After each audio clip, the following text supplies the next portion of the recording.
नमस्कार, नेपाली प्रेरणा च्यानलमा स्वागत छ।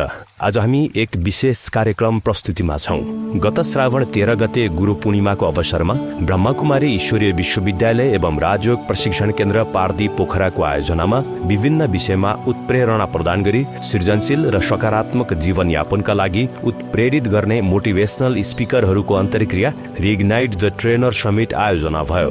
राजयोग प्रशिक्षण केन्द्र पार्दी पोखराको डिभाइन पीस प्यालेस सभा हलमा आयोजित एक दिवसीय कार्यक्रमको उद्घाटन सो केन्द्रका मुख्य सञ्चालिका राजयोगिनी ब्रह्मकुमारी अमृत दिदीको अध्यक्षतामा भएको थियो। कार्यक्रमका प्रमुख अतिथि गण्डकी प्रदेश सरकारका स्वास्थ्य मन्त्री लक्ष्मण बहादुर पाण्डे तथा कास्की जिल्लाका प्रमुख जिल्ला अधिकारी कुमान सिंह गुरुङ, ब्रह्मकुमारी ईश्वरीय विश्वविद्यालय एवं राजयोग प्रशिक्षण केन्द्र नेपालका महासचिव वरिष्ठ राजयोगी ब्रह्मकुमार शैलेश राज बराल, कार्यक्रमका संयोजक प्रसिद्ध मोटिभेटर राजयोगी ब्रह्मकुमार विजयराज सिग्देल, मोटिभेटर राजयोगी ब्रह्मकुमार रमण भट्टराई र राजयोगी ब्रह्मकुमार ऋषि न्युपाने, यसैगरी प्रसिद्ध मोटिभेटर महेश राज दाहाल र रविन कटवाल, राजयोगिनी ब्रह्मकुमारी शोभा दिदी, राजयोगिनी ब्रह्मकुमारी सुधा दिदी, राजयोगिनी ब्रह्मकुमारी विष्णु दिदी तथा मानव सेवा आश्रमका प्रमुख संस्थापक रामजी अधिकारीद्वारा पानसमा दीप प्रज्वलन एवं परमात्मा निराकार शिव बाबाको तस्बिरमा माल्यार्पण सहित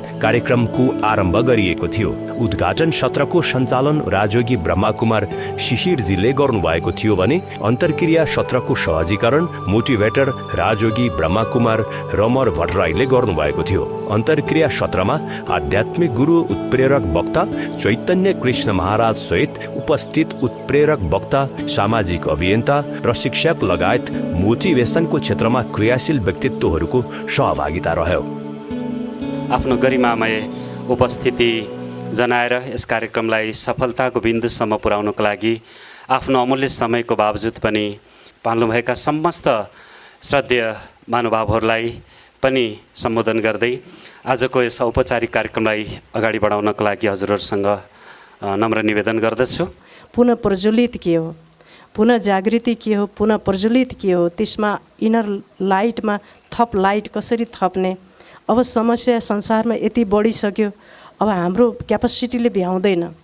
हामीले अब यस्ता विकराल परिस्थितिहरूलाई सामना गर्नुपर्ने आवश्यकता छ, चाहे त्यो नेचुरल क्यालिमिटिजतर्फ होस्, चाहे विश्व युद्धको क्षेत्रमा होस्, चाहे गृहयुद्धको क्षेत्रमा होस्। यी सबै समस्याहरूलाई हामीले समाधान गर्नको लागि हामीलाई एक्स्ट्रा ऊर्जा, एक्स्ट्रा एनर्जीको आवश्यकता हुन्छ।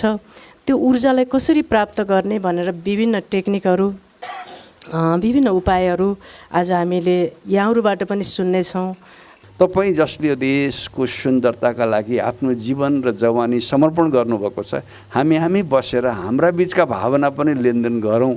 हामी अरू बाह्य कुराहरूका बारेमा धेरै समय दिन्छौँ, तर हामी बिचमा पनि माझिन सकौँ, केही कुरा सेयरिङ गरौँ। हामीभित्रको अमूल्य भावनाहरू आपसमा सेयर गर्न पाइयो भने यसले पनि म कहाँ रहेछु भन्ने कुराको अनुभूति गर्छ र खासमा तपाईँलाई चिन्न पनि पाइन्छ भन्ने लागेर यो एउटा पवित्र स्थल जसले मान्छेको चरित्र निर्माण गर्नमा, दिव्यतालाई निखार गर्नमा ब्रह्मकुमारीले विगत 9 दशकदेखि निरन्तर रूपमा सेवा दिँदै आइराखेको छ। हामी बिचमा पनि हामी यो वातावरण किन नबनाऊँ भन्ने लागेर दोस्रो पटक हामी यहाँ बसिरहेका छौँ। सुक्रातले जीवनभर सन्देश दिनुभयो, अन्तिममा एउटै मात्रै सन्देश भन्नुभयो। के थियो भने सबले भने आज सुक्रातको अन्तिम सम्बोधन आउँदैछ, के आउला भनेर एकदम कौतूहलता थियो र उहाँले अन्तिममा एउटै कुरा भन्नुभयो, जीवनमा मैले सबै कुरा भनिसकेँ, अझै एउटा कुरा भन्न बाँकी छ, त्यो चाहिँ सिक्न बाँकी छ। यो कहिल्यै नसकिने यात्रा रहेछ। रिइग्नाइट भन्ने जुन शब्द प्रयोग भएको छ आज, हामी त इग्नाइट थियौँ नै, हुनुपर्छ भनेर हामी अरूलाई पनि भन्छौँ र आफू पनि इग्नाइट हुनको लागि प्रयास गर्छौँ, किनभने प्रयासको अन्त हुँदैन। यसो प्रशासनसँग या हाम्रा पोलिटिकल लिडरहरूसँग यसो कुराकानी गर्दा समस्या के छ समाजको? आज मानव त वास्तवमा सर्वोत्कृष्ट प्राणी हो, तर समस्या जहाँ गए पनि के देखिन्छ भन्दा दुर्व्यसनको बढी समस्या देखिन्छ, लागु पदार्थ ओसार पसारको समस्या देखिन्छ। त्यो कसले गरिरहेछ भन्दा मानवले, कुनै अरू प्राणीले होइन। जोसँग विवेक छ, जोसँग बुद्धि छ। वास्तवमा बुद्धि शुद्धि नभएको भनिन्छ नि, बुद्धि शुद्धि, बुद्धिसँग शुद्धि सँगसँगै आउँछ क्या। बुद्धि त सबैसँग छ, तर बुद्धिमा बुद्धिको शुद्धि छैन। त्यस कारणले बुद्धिलाई अहिले शुद्धिकरण गर्न जरुरी छ। जुन कुरा ब्रह्मकुमारी ईश्वरी विश्वविद्यालयले 365 दिनको शिक्षाबाट प्रदान गरिदिएको छ। यो जीवन सरल परिवार जस्तै उठेर आउँछन्, परिवारका प्वाखहरू के अरे पखेटाहरू हल्लिन्छन् अनि फर्केर जान्छन्। क्षणिकको जिन्दगी, क्षणिक जिन्दगीमा यो जीवनमा हामीले केही गर्नु छ, केही बुझ्नु छ, केही गराउनु छ भनेर जुन त्यो चाहिँ नै जुन ज्ञान दिनुभयो गुरुले, त्यसो त हामी गुरुका ज्ञान लिँदाखेरि गुरुका विचारहरू लिँदा एकाग्र भएर गुरुले इसारा गरेकोतिर हामीले ध्यान दियौँ भने हामीले गुरु बन्ने मौका प्राप्त गर्छौँ। महान गुरु भगवान् परमात्मासँग हामी जोडिन सक्छौँ। हामी परमात्मासँग जोडिनको लागि हामी गुरुको इसारालाई बुझौँ, यही भन्न चाहन्छु।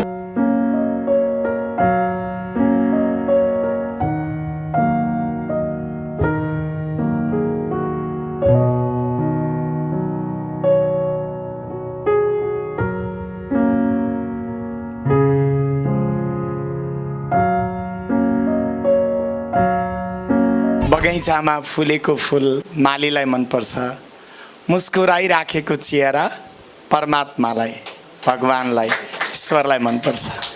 एकपटक फेरि पनि सबैले मुस्कुराएर खुसी भएर हजुर ओम शान्ति।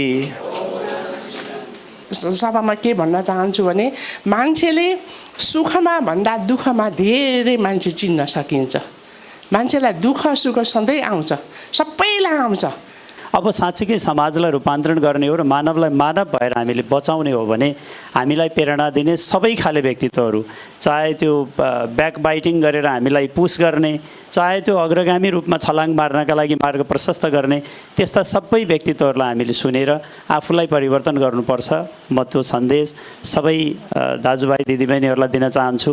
आज यो सौभाग्य मिल्यो, हामी योभन्दा अगाडि हामीले आमा घर सेवा आश्रमको हलमा हामी बस्न पाएका थियौँ र आज हामी डिभाइन पिस प्यालेस यस पोखराको प्रादिस्थित ब्रह्मकुमारीजको यो अत्यन्तै पुण्य र यो साँच्चै भन्नुपर्दा पवित्र स्थानमा हामीले पाइला टेक्ने शुभ अवसर पाएका छौँ। गुरुहरूलाई चाहिँ म हार्दिक नमन गर्न चाहन्छु र अब यहाँहरूको प्रेरणाले यहाँहरूको चाहिँ सिकाइबाट यहाँहरूले दिएको चाहिँ नैतिकता, शिक्षा, अध्यात्मबाट चाहिँ हामीले सत्कर्म गर्न सकौँ।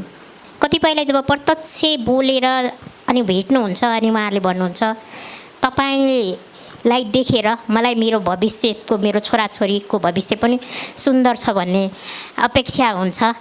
त्यस कारणले गर्दा तपाईँ लामो बाँच्दिनु होला र धेरै कुराहरू सिकाउनु होला है भनेर भन्नुहुन्छ। हो, किन हामीहरूले यत्रो लामो समयसम्म प्रयास गर्दा पनि त्यसको रियल प्रोजेक्सन सोसाइटीमा भएको छैन।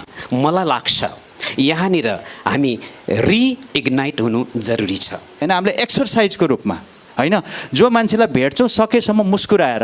अब हजुरलाई कसैले नमस्कार गर्दा यस्तो ठुस्स पर रमाइलो हुँदैन नि त, त्यस कारण मुस्कानसहित। यो धेरैको भ्रम छ।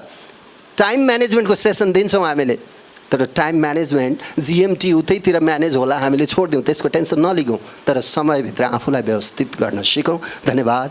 हामी चेन्जको खोजी गर्ने कि ट्रान्सफर्मेसनको रूपान्तरण, जोसिल केराबाट कसरी पुतलीमा रूपान्तरण गर्न सक्छौँ भन्ने कुरो बुझेको दिन समाजमा रूपान्तरण सुरु हुन्छ। दिदीले आत्मा कसरी इग्नाइट हुन्छ र सुसाइड, डिप्रेसनबाट बाहिर आउन सकिन्छ भन्ने कुरालाई सायद आत्माको परिचयसँगै जोडिदिनुहुन्छ जस्तो लाग्छ। हामी डिस्टर्ब पनि हुँदैनौँ, जसले हामीले भित्रबाट शान्तिको फिल गरेका छौँ भने फलानाले मलाई यस्तो किन भन्यो, फलानाले मलाई यस्तो इन्सल्ट किन गर्यो, यो परिस्थिति मलाई किन आयो, यी सबै कुराहरूबाट हामीले डिस्टर्बै हुँदैनौँ, जो भित्रबाट एनर्जेटिक छ। त्यस कारणले भित्रबाट आफूलाई एनर्जेटिक फिल गर्नको लागि आत्मा स्वधर्ममा टिक, यो परमात्मा सद्गुरुको आज्ञा हो। हामी सङ्घको सत्सङ्गमा बसेपछि पनि हाम्रा सहभागीहरू पनि आनन्दित हुन्, अनुभूति गरून्, त्यसको लागि पनि हामीहरू यसरी जमघट हुनु आवश्यक छ। सिर्फ हामी 1 घन्टा टाइम लिएर आध्यात्मिक ज्ञान बुझ्ने हो र घरबार छोड्न पर्दैन, व्यवसाय, आफ्नो जिम्मेवारी केही पनि छोड्न पर्दैन। बरु हामी यो ज्ञान लिएपछि अझै हाम्रो कर्तव्य, जिम्मेवारी अझै राम्रोसम्मसँग वहन गर्दै जीवन तनावमुक्त जीवन बनेर खुसियाली जीवन बनाउन सक्छौँ। ब्यानरमा पनि देख्न सक्छौँ एउटा सिकेको ज्ञान एकदमै सूक्ष्म रूपले गएर खरानी बन्न लागिसकेको अवस्थामा पनि एउटा हावाको झौँका आएर त्यसलाई इग्नाइट गरिदियो भने त्यो एउटा एकदमै प्रज्वलित भएर त्यसले ज्ञान छर्न सक्छ भन्ने जुन उद्देश्यका साथ यो कार्यक्रम आयोजना गरिएको छ। यो कार्यक्रमको भव्य सफलताको शुभकामना व्यक्त गर्दै पोजिटिभ एनर्जीले आत्मा फुल हुँदाखेरि हामी देवता हुन्छौँ, एन्जेल हुन्छौँ। ती 7 पोजिटिभ एनर्जी के हो त? ज्ञान, पवित्रता, प्रेम, शान्ति, आनन्द, सुख र शक्ति। यी 7 पोजिटिभ एनर्जीको मेन रिसोर्सलाई गड भनिन्छ। यो सबै काम गर्ने हाम्रो सबै ट्रेनर साथीहरूले एक ठाउँमा जम्मा गराएर रिइग्नाइट गर्ने काम, किनभने हतियार पनि तिखारी रह्यो भने बलियो हुन्छ नि त। त्यसरी रिइग्नाइट गर्ने काम चाहिँ यहाँबाट सुरु भएको छ र म आज पनि आग्रह गर्न चाहन्छु, यत्रो भेटघाटको बेलामा यो खालि हाम्रो छलफलको विषय भन्दा पनि यसलाई हामीले रिअर्गनाइज गर्ने सोच बनाऊ। देवसभामा छु म, देवसभामा भएको महसुस भइरहेको छ, किनभने यो यस्तो गजबको सबै देवता जस्ता मान्छेहरू। तर मलाई पुराणमा पढेको देवसभाभन्दा यो देवसभा चाहिँ बडा गजब लागिरहेको छ, किनभने मैले देवताहरूको सभा अलि समावेशी देखेको थिइनँ। त्यहाँ अपाङ्गता भएका व्यक्तिहरूलाई खासै समावेश गरेको थाहा थिएन। आज अञ्जनाजी हुनुहुन्छ, मलाई असाध्यै खुसी लागेको छ यो उत्कृष्ट देवसभा आयोजनका लागि। अर्को एकजना मित्र पनि हुनुहुन्छ, यो उत्कृष्ट देवसभा आयोजनका लागि धेरै धेरै धन्यवाद। अब हामी नाम र दामभन्दा अलिक माथि उठौँ कि जस्तो लाग्छ मोटिभेसनल स्पिकरहरू। किन भन्दा म एज अ सोसियल मिडियाको मान्छे होइन, फेसबुक मेसेन्जर पनि छैन, र एउटा व्यक्ति हो युट्युब नहेर्ने व्यक्ति को भन्दा मेरो नाम पनि आउँछ। डिभाइन सोल र सुप्रिम सोलमा के फरक छ भन्दा डिभाइन सोल भनेको जन्म मरणको चक्रमा आउनुहुन्छ, आमाको गर्भमा बास बस्नुहुन्छ। तर सुप्रिम सोल हुनुहुन्छ, उहाँ सुप्रिम सोल शिव बाबा, जसको प्रतिमा हामीले शिवलिङ्ग बनाएर साउन महिनामा जलधारा दिएछौँ। परमात्मा ब्रह्मा विष्णु र शङ्करलाई पनि रच्नेवाला एक बिन्दु हुनुहुन्छ, एक एनर्जी हुनुहुन्छ। श्रद्धेय दिदीहरू र सामाजिक आध्यात्मिक स्वरूपका प्रवक्ताहरूका बिचमा केही बेर भए पनि बिताउन पाउँदा अपार खुसी मिलेको छ।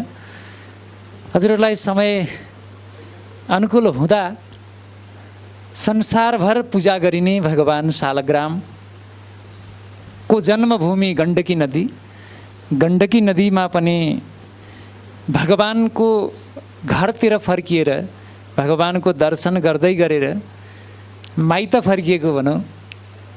त्यस्तो अवस्थामा विराजमान उत्तरवाहिनी गण्डकीको तटमा केही दिन बसेर स्वास्थ्य साधना गरौँ, केही दिन बसेर आफ्नो आध्यात्मिक साधना गरौँ भन्ने हजुरहरूलाई मनमा रहर लाग्यो भने र समय त्यस्तो अनुकूल भयो भने हजुरहरूलाई म स्वागत गर्दछु।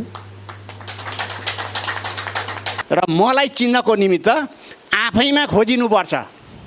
बाहिर किताबी ज्ञान र पढेका कुराले हुँदैन। थुप्रै कुरा पढिसक्यो, तर आफ्नो अन्तर मनमा जुन अन्तर संवाद हुन थाल्छ र त्यसले निकालेको कुरा मात्रै खुसी हो। यो मुस्कानले चाहिँ हामीलाई सुन्न सक्ने क्षमता बढाउँछ र आफैसँगको कनेक्सनलाई चाहिँ एकदमै ब्यालेन्स वेमा लग्दो रहेछ। So this is the reality and this is the science of the smile. छात्रावासमा मेरो लागि त गुरु माता, गुरु पिता, त्यो गुरु माता पिता, गुरु बन्धु सखा भन्ने त्यो जुन गुरु वन्दना छ त्यो मेरै जिन्दगीमा लागु हुन्छ जस्तो लाग्छ मलाई। हेलन किलर जो 18 महिनामा दृष्टि गुमाउनु भयो र कानको श्रवण शक्ति पनि गुमाउनु भयो, उहाँले भन्नुभएको थियो, it is a terrible thing to see and have no vision. आँखाले देख्नु संसारलाई तर जीवनप्रतिको भिजन नहुनु भनेर। म ओशो रजनीशबाट अत्यन्तै प्रभावित। उहाँको एउटै कुराबाट म अत्यन्तै एउटै फर्मुलाबाट म प्रभावित छु, त्यो हो एक्सेप्टेन्स। तिमी खुसी हुने हो भने स्वीकार गर, तिमीलाई जे चिज आउँछ त्यो एक्सेप्ट गर। व्यस्तताको यो जिन्दगीमा चाहिँ थोरै भए पनि म कस्तो छु, म के छु, मैले के गर्नुपर्ने थियो यो समाजका लागि भनेर हु एम आई भन्ने एउटा ठुलो क्वेसन लिएर जाँदैछु। सम्भवतः केही समयमा नै म त्यसको एन्सर खोज्नेछु। साँच्चै यो समाजमा अहिले शान्ति अलिकति भए नि अमन चयन बाँकी रहेको यस्तै पात्रहरू भएर पो हो कि, नत्र भने त केही पनि खाली छैन। सामाजिक सञ्जाल हेऱ्यो त्यस्तै छ, जताततै हेऱ्यो अझै पनि हामी केही बाँकी रहेका रहेछौँ, जसले चाहिँ अझै यो समाजलाई चाहिँ एउटा सकारात्मकतातर्फ अगाडि लानका लागि, शान्ति अमन चयन कायम गर्नका लागि भन्ने पनि लागिरहेको छ। यो भौतिक मात्रै दौडेर हुँदो रहेछ। यो अध्यात्म र भौतिकलाई सँगसँगै लगायो भने बल्ल जीवन बन्दो रहेछ, शान्ति हुँदो रहेछ। शान्ति बिना केही पनि छैन यहाँ। र हामी अपेक्षा धेरै गऱ्यौँ भने हामी दुःखी हुन्छौँ। सकिन्छ अरूलाई दिउँ, नसके पनि अरूको केही नबिगारौँ, त्यसैले आफूलाई शान्ति मिल्छ। धन्यवाद। किनकि हामीले दिएको ट्रेनिङ चाहिँ कम्युनिटीमा नि पुगेको छैन र टार्गेट ग्रुपमा पुगेको छैन। हामी निड एसेसमेन्ट त गर्छौँ, तर यदि साँच्चीकै कम्युनिटीमा ट्रान्सफर गर्ने हो भने ट्रान्सफर्मेसन हामीबाट सुरु गर्नुपर्छ। Thank you.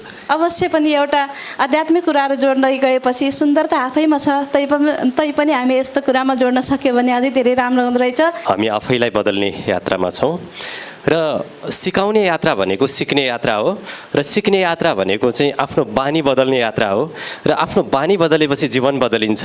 हाम्रो फेसिलिटेसन अहिलेको मात्रै होइन, धेरै पहिलादेखि अहिलेसम्म हाम्रो फेसिलिटेसनको जुन पद्धति, शैली र संस्कार हो त्यसमा ट्रान्सफर्मेसन हुन नसकेको कारणले नै यो सयौँ वर्षदेखि आजसम्म हाम्रो जीवन संस्कृति परिवर्तन हुन सकेन। र अहिले लागु पदार्थमा फस्ने पनि नैतिक शिक्षाको कमी नै हो, विद्यालयसम्म पुग्ने पनि नैतिक शिक्षाको कमी नै भएको हो। त्यस कारणले अब हामी जति यो पेसामा हामीले अलिकति हामी सकारात्मक सोच लिएर अगाडि बढेका छौँ। मेन कुरो नैतिक शिक्षा सिकाउन जरुरी छ। हामीले यति राम्रा कार्यक्रमहरू गर्दै गर्दा हामी घर जाँदा खुसी भएर जान्छौँ कि जाँदैनौँ, र यो हलभित्रका हामी साथीहरू घर पुग्दा खुसी रहन्छौँ कि रहन्नौँ, त्यहाँनिरको महत्त्वपूर्ण प्रश्न छ। दुनियाँ बदल्नु छ, सुरुवात आफैबाट गर्नुहोस्। दुनियाँ सबैले भनौँ, दुनियाँ बदल्नु छ, सुरुवात आफैबाट गर्नुहोस्। आमा घर आश्रममा पहिलोचोटि हामी ट्रेनर्सहरू, त्यहाँ पनि हामी करिब 56जना जति हामी सहभागी भएका थियौँ हाम्रो रेकर्डमा। र आज यहाँ यो माइनेटिङमा हस्ताक्षर गर्ने चाहिँ अर्थात् लिस्टमा चाहिँ 50जना मात्रै हुनुहुन्छ। तुलनात्मक रूपमा त्यहाँको भन्दा हामी 6जना कम हो कि जस्तो लाग्छ, तर हामी सङ्ख्यामा गएनौँ। यहाँ त 2जना व्यक्तिले पनि बदल्न सक्ने त्यो स्ट्रेन्थ राख्नुहुन्छ आफू बदलिएर। मनबाट शिव बाबा, मेरो पिता परमात्मा, मेरो भगवान सम्बोधन गर्नुहोला मन मनले।